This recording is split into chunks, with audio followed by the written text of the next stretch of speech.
State and federal health leaders want to know how an Austin man managed to get onto an airplane even though he may have tuberculosis. KXAN's Kevin Schwaller spoke with local health officials who helped notify federal disease specialists, and Kevin joins us live in the studio.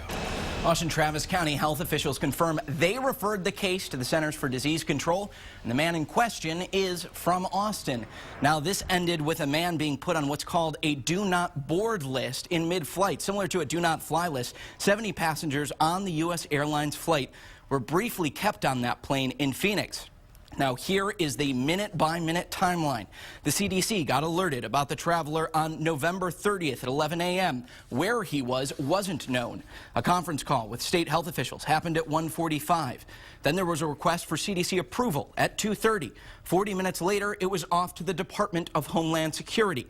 A little after 4, the TSA had added the man to the health do not board list, and a half hour later, Customs and Border Patrol was on the lookout.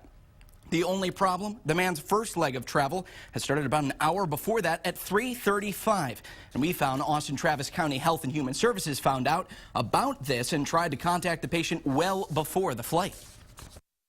We spoke to whoever was at the home on Thanksgiving Day, made it clear that the patient should not travel and that the patient needed to contact us. So it escalated to the do not board list when the department did not hear back and they found out about this planned trip. Now, one condition of getting onto that list is the patient must be unaware or non-compliant about the fact that he is not able to travel. Still, this is a suspected TB case, not a confirmed one. And the CDC believes the risk to people on the plane is minimal because the flight wasn't long enough. The CDC is not recommending any precautions for passengers or crew. Kevin Schwaller, KXAN News. In Texas last year, the state reported more than 1,200 cases of TB. The most were in urban counties and counties in South Texas. Hidalgo, along the border, ranked #1 with 267 cases. Travis County was 7th with 37. Also here in Central Texas, Williamson County had 11 cases. Next in line was Hays County with 6. Burnett had 5 and Bastrop had 1.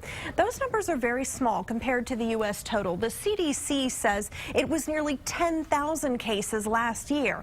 And the World Health Organization says right now more than 12 million people are suffering from TB, second only to HIV as the leading infectious killer of adults.